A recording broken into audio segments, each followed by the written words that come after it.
नमस्कार मंडळी, स्वागत आहे तुमचं सिम्पली मराठी रेसिपीमध्ये.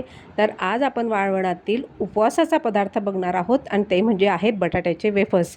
अगदी लहानांपासून मोठ्यांपर्यंत सगळ्यांना आवडणारे हे बटाट्याचे वेफर्स आज आपण इथे बनवणार आहोत.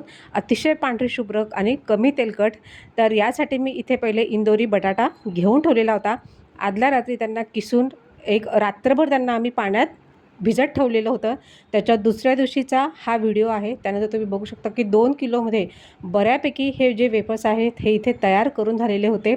आणि चॅनलवर नवीन असाल तर चॅनलला अवश्य सबस्क्राईब करा. त्यानंतर इथे मी मोठं पातेलं घेतलेलं आहे, बऱ्यापैकी तिथे पाणी टाकून घेतलेलं आहे आणि इथे मी जाड मिठाचा वापर केलेला आहे. जाड मिठामुळे काय होतं की जो पाण्याला खारचटपणा आहे तो जास्त प्रमाणात येतो. आणि त्यानंतर वेफर्स जे आहे हे खूप चांगल्या पद्धतीने यामध्ये शिजले जातात. पूर्वीच्या काळीसुद्धा जाड मिठाचाच वापर केला जायचा. आणि याला झाकण ठेवून छानपैकी आपण उकळून घेणार आहोत. इथे ना मी तुरटीचा वापर केलेला आहे ना कोणताही असं अतिरिक्त कोणत्याही गोष्टीचा इथे मी वापर केलेला नाही आहे.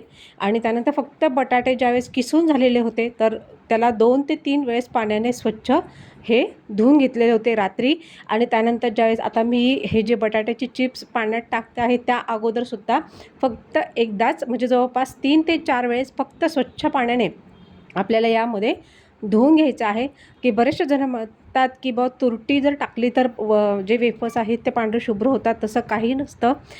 तुम्ही न तुरटी वापरतासुद्धा हे जे वेफर्स आहेत हे पांढरे शुभ्र तयार होत असतात. तुम्ही बघू शकता जे मी आता वेफर्स किसून घेतलेले होते आदल्या रात्री ते आता आपल्याला सगळे यामध्ये टाकून घ्यायचे आहेत.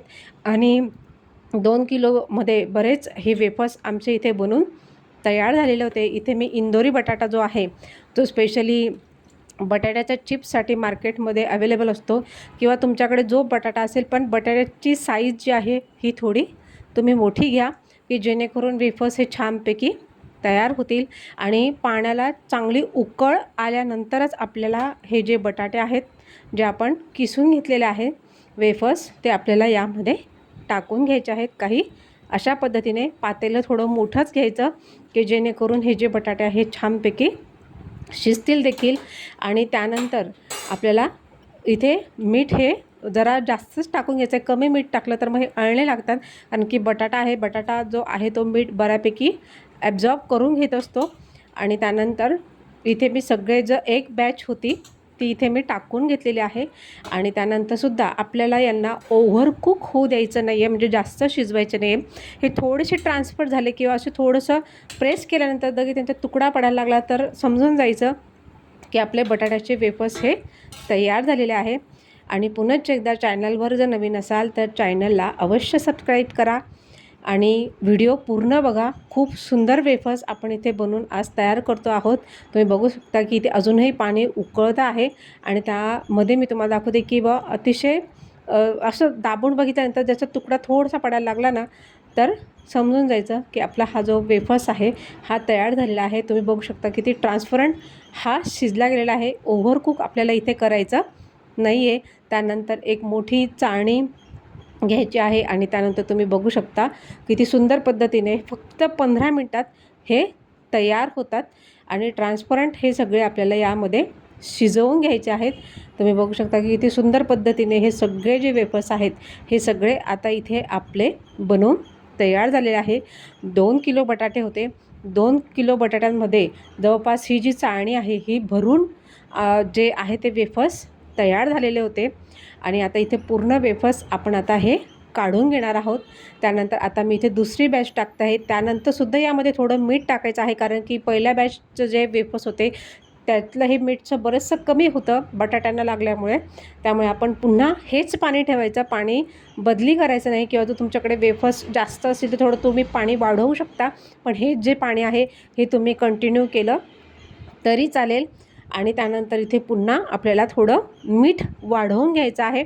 आणि त्यानंतर जेवढं आपलं दुसरी बॅच बाकी होती तीसुद्धा आपण यामध्ये आता टाकून घेणार आहोत आणि आता जोपर्यंत हे शिजतील तोपर्यंत आपण जे अगोदरचे जे बटाट्याचे वेफर्स काढून घेतलेले आहे आता ते आपण एका साडीवरती अंथरून घेणार आहोत, म्हणजे जेणेकरून ते सुद्धा छानपैकी वाळले जातील. तुम्ही बघू शकता इथे सुद्धा हे जे बटाट्याचे वेफर्स आहेत इथे आमचे पूर्णतः टाकून झालेले आहे. हे 2 किलोचे वेफर्स आहेत आणि तुम्ही बघू शकता की किती मोठे मोठे बटाटे असल्या कारणामुळे किती सुंदर इथे वेफर्स हे बनवून तयार झालेले आहे. आम्ही घरातच साडी अंथरून घेतलेली होती. तुम्ही बघू शकता की बटाटा किती सुंदर पद्धतीने शिजवलेला आहे. त्याला जास्त ओव्हर कुकही करू नका आणि कमी पण शिजवू नका आणि 10 ते 15 मिनटामध्ये हे सहज लगेच तयार होतात आणि एक एक करून आपल्याला हा जो आहे तो गरम गरम याला मस्तपैकी छान पसरवून घ्यायचे आहे साडीवरती. काही अशा पद्धतीने पूर्ण जी बॅच आहे, दुसरी जी पण बॅच आहे ती सुद्धा आम्ही जे आहे वेफर्स ती घरातच आम्ही पूर्ण 2 दिवस हे जे वेफर्स आहेत ते घरातच वाळवलेले आहे. यानंतर हे वेफर्स कुठेही काळे पडले नाहीत किंवा तुकडे पडले नाहीत. पूर्ण आम्ही हे 2 दिवस म्हणजे कडक उन्हात न वाळवतासुद्धा तुमचे जे वेफर्स आहेत ते तुम्ही घरात वाळवूनसुद्धा अतिशय पांढरे शुभ्र आणि तोंडात टाकल्याबरोबर पाणी होणारं असे हे वेफर्स इथे बनवून तयार होतात.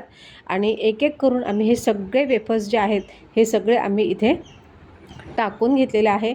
इंदोरी जर बटाटा तुम्हाला मिळत नसेल, तुम्ही कोणताही बटाटा घेतलात, फक्त काळजी एवढी घ्यायची की ज्यावेळेस तुम्ही वेफर्स जे केलेले असतात तर ते स्वच्छ 2 ते 3 वेळेस पाण्याने धुवून घ्यायचे. जोपर्यंत आम्ही दुसरीकडे टाकत नाही तोपर्यंत ही एक पण बॅच आमची इथे पूर्ण 10 ते 15 मिनटात शिजवून तयार झालेली आहे. तुम्ही बघू शकता की किती सुंदर पद्धतीने हे सुद्धा सेकंड जी बॅच आहे वेफर्सची ती सुद्धा इथे शिजवून तयार झालेली आहे. आणि ते सुद्धा आपल्याला आता या जे वेफर्स आहेत सोबत वाफवून म्हणजे वाळवून घ्यायचे आहेत. आणि तुम्ही बघू शकता हे सुद्धा एकदम ट्रान्सपरंट झालेले आहेत आणि एकूण एक जो वेफर्स आहेत हा एकसारखा शिजला गेलेला आहे. कुठेही कमी जास्त हा शिजलेला नाही आहे. आणि त्यानंतर आम्ही 2 दिवस हे जे वेफर्स आहेत हे घरातच वाळवलेले होते आणि तुम्ही बघा की किती सुंदर हे वेफर्स इथे तयार झालेले आहे. आणि आता पूर्ण जे वेफर्स आहे आमचे बनवून तयार झालेले आहेत आणि पूर्ण एक साडी आम्हाला इथे लागली. फक्त 2 किलोचे वेफर्स होते मध्ये सुद्धा खूप मोठ्या प्रमाणावरती हे वेफर्स इथे बनवून तयार झालेलं आहे. इंदोरी तुम्हाला बटाटा मिळाला तर फारच उत्तम. आणि तुम्ही बघू शकता इथे हे वाळलेसुद्धा गेलेले आहेत. जवळपास आम्ही सकाळी करायला घेतले होते, दुपारी 4 ते 5 वाजेपर्यंत हे सगळे वाळून छान झाले होते. त्यानंतरसुद्धा आम्ही घरामध्ये यांना 2 ते 3 दिवस घरातच वाळवून घेतलं आणि त्यानंतर तुम्ही बघू शकता अतिशय पांढरे शुभ्र हे वेफर्स इथे बनवून तयार आहेत. आणि त्यातल्या त्यात हे वेफर्स दुप्पट तिप्पट नाही तर चौपट फुलतात. असं नाही की घरात वाळवल्यामुळे हे फुलत नसतील किंवा कडक होत असतील असं अजिबात नाही. न तुरटी घालता न काही कोणतंही वस्तू न घालता आम्ही इथे हे बटाट्याचे वेफर्स एकदम साध्या पद्धतीने केलेले आहेत. आणि तुम्ही बघू शकता की किती म्हणजे चौपट हा जो वेफर्स आहे हा फुलतो आहे आणि त्यातल्या त्यात तोंडात टाकल्याबरोबर हा वेफर्सचं पाणी होत आहे. इतका सुंदर, इतका ठिसूर आणि इतका मऊसूत हा जो वेफर्स आहे हे इतके सुंदर बनवून इथे तयार झालेले आहेत. चला तर मग रेसिपी जर आवडली असेल तर चॅनलला नक्कीच लाईक करा, शेअर करा, कमेंट्स करा आणि तुम्हीसुद्धा बटाट्याचे वेफर्स कशा पद्धतीने बनवतात हे कमेंट बॉक्समध्ये नक्कीच सांगा. आणि तुम्ही बघू शकता की इथे जे वेफर्स आहेत हे चौपट असे फुलता आहेत आणि खायला म्हणाल तर एकदम अप्रतिम आणि एकदम पांढरे शुभ्र हे वेफर्स इथे बनवून तयार आहेत. तुम्ही बघू शकता एकूण एक वेफर्स हा पांढरा शुभ्र तुम्हाला इथे दिसेल. आणि अशाच पद्धतीने तुम्हीही अतिशय साध्या सोप्या आणि सरळ पद्धतीने हे वेफर्स बनवून बघा. व्हिडिओ आवडला असेल तर व्हिडिओला लाईक करा आणि व्हिडिओ बघितल्याबद्दल धन्यवाद.